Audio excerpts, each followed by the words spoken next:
Ahora vamos a hablar de la muerte desde el punto de vista del cristianismo. Anticipadamente le decimos que aquí va a haber dos tomas diferentes, o dos etapas del cristianismo, ¿verdad? Es decir, dos cápsulas, porque pues es muy extenso, ¿verdad? El cristianismo afortunadamente está lleno de información y nos va a ayudar mucho, ¿sí? Vamos a definir lo que es la muerte. Habíamos dicho en la primera cápsula introductoria que Mu es Lemuria, es todo ese viaje histórico de códigos terrenales desde el reino mineral, vegetal, animal, homínido hasta el cromañón, ¿sí? Ese es Mu o Lemuria, ¿verdad? Y nosotros vamos, y bueno, ese es Mu. Y Erte es el arte de Mu. O sea, es el arte de quitarnos esos códigos lemurianos, ¿sí? Ahora, ¿cómo le vamos a hacer? Las religiones solares nos dicen muy claramente cómo lograr quitar todos esos códigos, vamos a llamar ahorita, terrenales. ¿Y qué pasa con las religiones lunares? La religión lunar, que no tienen dioses, el islamismo es lunar y tiene un dios Alá, pero es una excepción. Pero todas las religiones lunares, como el budismo, no tienen religión, perdón, dioses. Pero ellos buscan una iluminación, porque una persona iluminada no se le va a enseñar o a decir qué es o cómo está nuestra estructura, vamos a llamarla ahorita sideral o divina, espiritual, etcétera, ¿no? Bien, pero aquí sí es importante definir bien lo que las religiones solares no es que busquen resolver el problema de la muerte, sino más bien es cómo podemos renacer por segunda vez para lograr una inmortalidad. Renacer, recuerden que es volver a nacer o bien crecer de nuevo, volver a tener un cuerpo aquí mismo y de nuevo. Vamos a hablar de Juan 11:25, que nos va a ayudar mucho. Yo voy a estar mencionando versículos, obviamente, y tratándolos de explicar para darle una mejor acepción al caso, ¿sí? Vamos a hablar de Juan 11:25, donde dice que yo soy la resurrección. El que cree en mí, aunque muera, vivirá. El que vive por la fe en mí, no morirá para siempre. Evidentemente, bueno, no estoy en contra de la iglesia lógicamente católica, pero a mí nunca he escuchado a un sacerdote en una misa por ahí cómo explicar este juego de palabras, vamos a llamarle, metafóricas, porque tienen una metáfora impresionante. Recuerden que me gusta mucho pronunciar la palabra anagogía. Anagogía es la interpretación espiritual de textos religiosos. Entonces, la anagogía de vamos a llamarle de este Evangelio de Juan 11:25, es que el Cristo, el Logo solar, es información divina, celestial, si quieren hasta galáctica, si queremos hablar de Anunnakis o de etcétera, tienen mucho que ver con nuestra resolución o vamos a llamarle, cómo resolver el problema de la muerte. Dice también, esto es en Juan 5:21, que por cierto yo uso mucho a Juan porque es realmente el evangelio místico. Los demás son como históricos, por eso le llaman sinópticos, ¿verdad? El de Mateo, Marcos y Lucas. Son sinópticos porque son similares. El de Juan es místico, pero lleno de metáfora y parábolas y muy complicadito. Vean en Juan 5:29. Dice, no se asombren de esto. Llega la hora en que todos los que están en los sepulcros, dice bien, todos los que están en los sepulcros oirán mi voz. Los que hicieron el bien resucitarán para la vida, pero los que obraron el mal resucitarán para la condenación.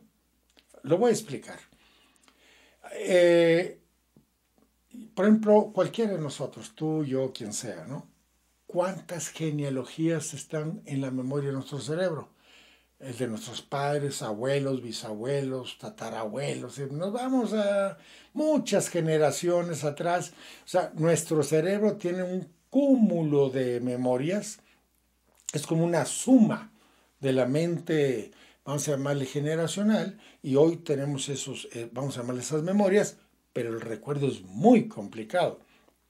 si recordar nosotros en esta vida de hace 10 años, 15 y 20 tenemos problemas, ahora imagínense recordar la memoria de nuestros padres cuando nos engendraron, de nuestros abuelos, es muy complicado, pero está en el cerebro, seguro, científicamente comprobado, está en el cerebro.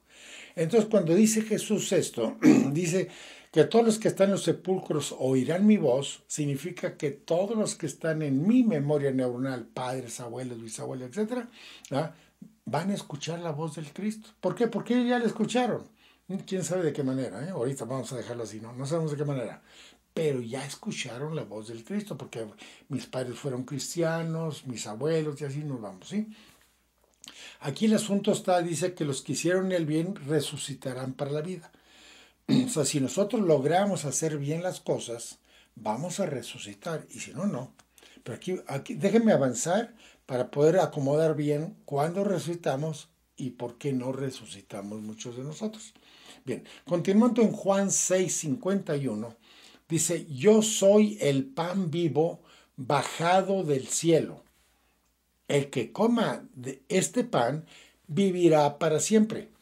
Y más adelante en el versículo 54 dice que nos hace esta maravillosa promesa, ¿no? Y es bonito, miren. El que come mi carne y bebe mi sangre, recuerden la Eucaristía, ¿eh? El que come mi carne y bebe mi sangre, ¿no?, vive de la vida eterna y yo los resucitaré en el último día. Vean qué bonito. Bien, entonces, aquí, ¿qué es comer de su cuerpo y beber de su sangre? ¿Qué es eso? Es la Eucaristía, ¿eh? Es la Eucaristía. Acuérdense, tomad este pan que es mi cuerpo, y la otra, tomad y bebed de esta sangre de la cual ustedes, expanderán en la vida, ¿no? Pero en fin, esa es la Eucaristía. Pero ¿qué es el pan? ¿Qué es el pan? ¿Es un trigo? ¿Es una semilla? Puede ser un semen, puede ser las generaciones, ¿verdad? Y la sangre tiene que ver con la mujer, obviamente. Puede ser la eva mitocondrial, puede ser las generaciones, vamos a llamarla así, de la mujer. A lo mejor que ahí está la clave, ¿no? Entre el hombre y la mujer, hablando alquímicamente. ¿Por qué menciono la alquimia? Aquí en Somefer Sofía tenemos un curso de alquimia, ¿eh? ¿Por qué? Porque la inmortalidad está en todas las religiones solares, todas sin excepción. Por lo tanto, somos nosotros muy insistentes en lo que se llama la inmortalidad o bien la palingenesia. Pero continuemos. Dice, mas ustedes no son de la carne, sino del Espíritu, pues el Espíritu de Dios habita en ustedes. Bien, hemos dicho también que tenemos códigos terrenales y códigos celestiales. Definitivamente los códigos terrenales, que todos, la ciencia, todo el mundo, no los podemos negar, ¿verdad? Pero estos códigos terrenales dan esta forma terrenal y esta no trasciende. La que va a trascender es, la otra forma, los otros códigos que se llaman espirituales, ¿sí? Dice, el que no tuviera el Espíritu de Cristo no sería de Cristo. Eso está difícil, hasta contundente y hasta preocupante. El que no tuviera el Espíritu de Cristo, entonces no todos lo tenemos, ¿eh? Dice el Evangelio, ¿eh? No todos tenemos el Espíritu de Cristo. Y nos preguntaríamos de inmediato antes de avanzar, ¿quién lo tiene y quién no lo tiene? ¿Sí? Es obvio, ¿no? ¿Quién lo tiene y quién no lo tiene? Usando, que quede claro, el Evangelio, ¿sí? Continuemos. En cambio, si Cristo está en ustedes, ¿verdad?, aunque el cuerpo vaya a la muerte a consecuencia del pecado, el espíritu vive por estar en gracia de Dios. O sea que nosotros, aunque muramos, como estamos heredando en hijos, nietos y bisnietos, ahí va el espíritu del Cristo. O sea, no se pierde. Pero dice que no todos, ¿eh? Habría que definir quién sí y quién no. Eso, a ver si lo podemos terminar en esta serie de cápsulas, ¿no?, de la muerte.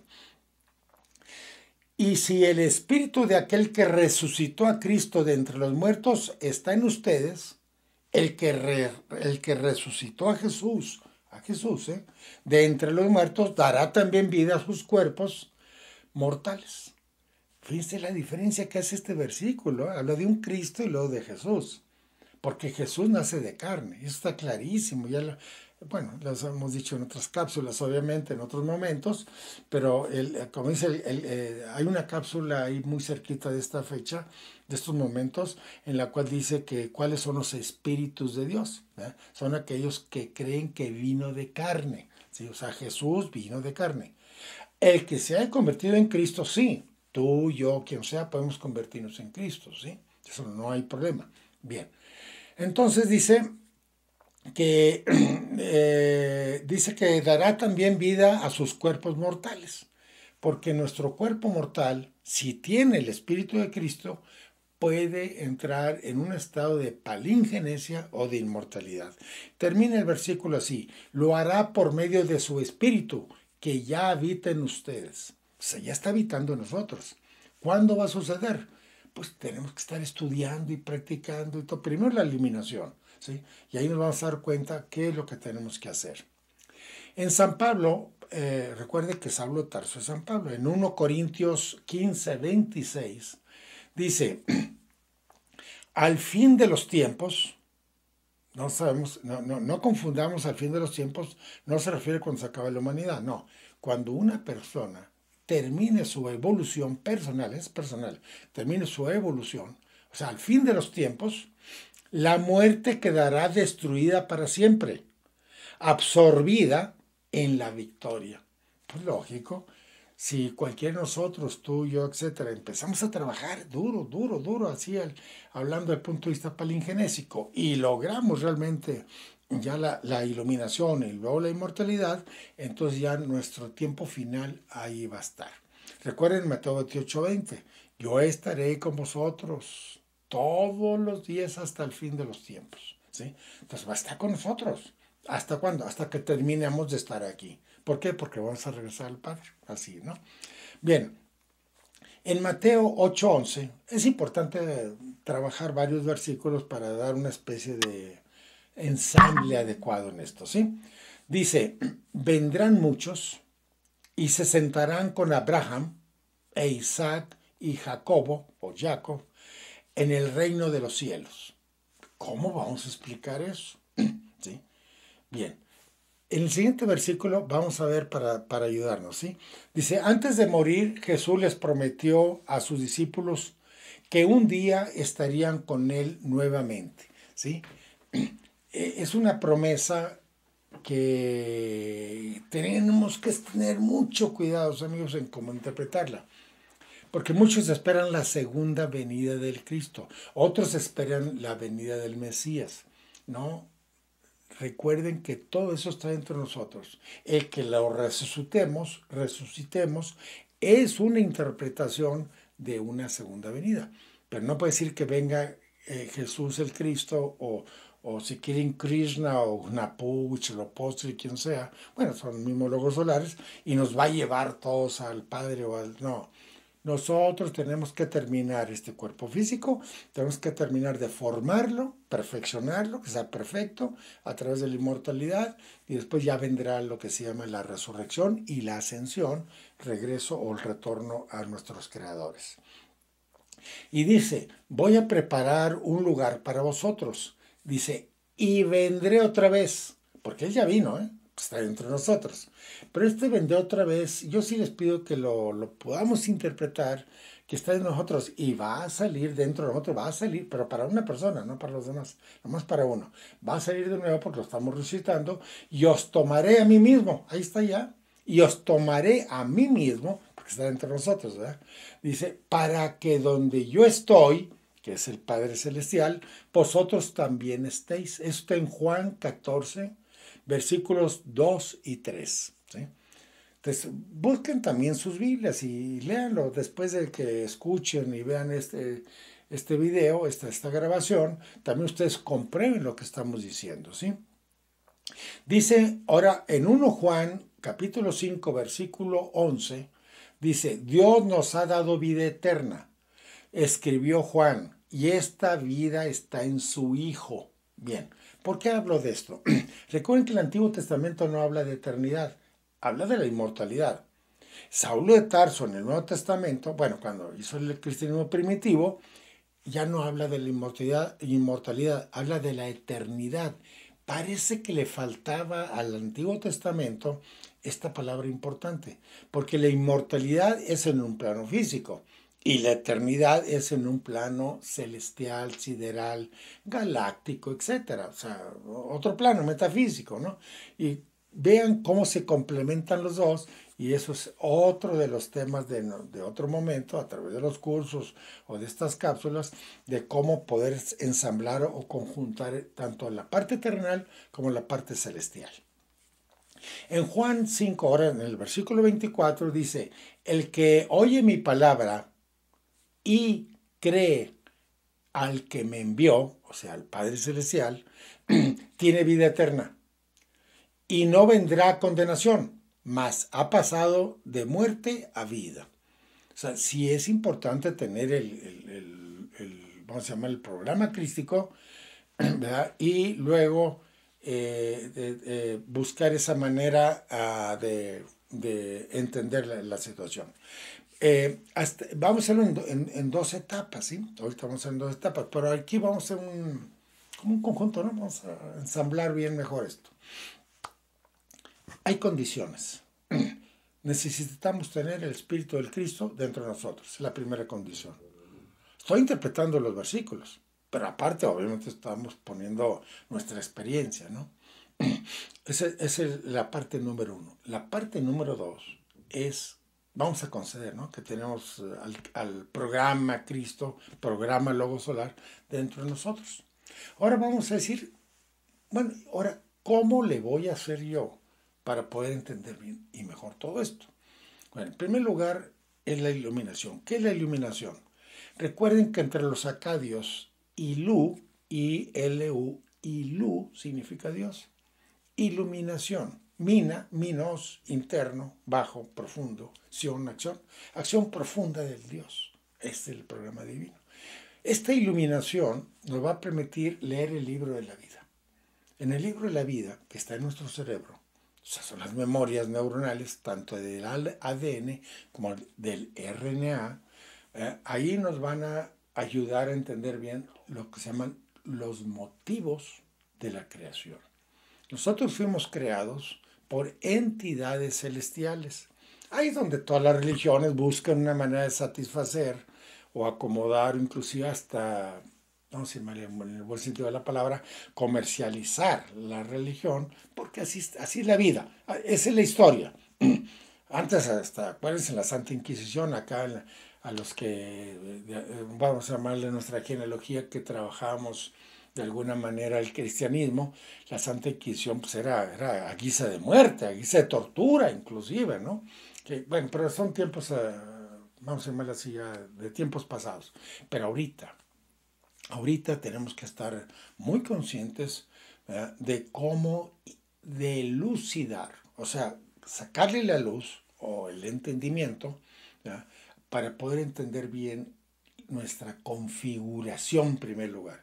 Por eso uno de nuestros cursos que estamos dando gratuitos, ya dentro de poco los van a tener ustedes a su disposición, que se llama Anatomía Oculta. O sea, cómo estamos configurados, cuál es nuestra estructura terrenal y cuál es nuestra estructura celestial, ¿sí? Evidentemente la terrenal tenemos que perfeccionarla. Vean cómo viene toda la brega generacional del ser humano, que va aumentando tanto hasta su cerebro. El cerebro tiene un poquito más de volumen, un poquito porque lo vemos en pocas generaciones, pero está aumentando tanto su volumen como su pesaje, ¿ya? Y por lo tanto también la memoria. Tenemos más expresión de la memoria.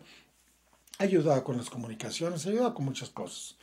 Pero bien, para cerrar esta cápsula, para cerrar esta primera etapa, va a haber dos etapas del cristianismo, ¿verdad? Sí, vamos a ver, y se los voy a adelantar, que en el Gólgota, en todo el tramo del Gólgota, esas 14 etapas del Vía Crucis, ¿verdad?, que tiene también un fundamento muy importante. Nosotros tenemos 7 cuerpos, ¿sí? 1, 2, 3, 4, 5, 6 y 7. Estos 7 cuerpos, ¿verdad?, en el mundo asiático, y otra vez los mismos 7 cuerpos, pero en el siguiente nivel, la segunda Pascua, para lograr la inmortalidad son 14. Y el Gólgota es para resucitar y ascender. Entonces, en el Gólgota no existe la palabra muerte. Eso es lo que le digo a mis alumnos. Tengamos cuidado, tenemos que leer con mucho cuidado, con mucha atención, ¿verdad? Bien todas las palabras. Hace rato les dije que el Espíritu del Cristo y después Jesús, o sea, Jesús es todavía en la fase mortal. Y cuando es Cristo ya no, ese ya es en la fase. Y eso lo van a ver en los evangelios, sobre todo el de San Juan, ¿no? Cuando Jesús aceptaba que era hijo de Dios, ¿sí? Pero el jueves, ese jueves en la cual fue apresado, ¿verdad? Sí dijo, yo soy el Cristo, por primera y última vez, por cierto. Son cuidaditos muy importantes que tenemos que leer en los evangelios. Pero en fin, para terminar, ¿verdad? En el Gólgota no existe la palabra muerte, pero es un evento preciosísimo, porque Gólgota significa calavera, ¿sí? Entonces, en griego, ¿sí? Entonces, ¿qué sucede ahí en la calavera? Calar la verdad. ¿Qué es calar la verdad? Pues conocer cómo resurreccionar y cómo ascender. Pero eso lo vamos a dejar en la siguiente etapa. Bien, entonces terminamos y te esperamos para la siguiente etapa.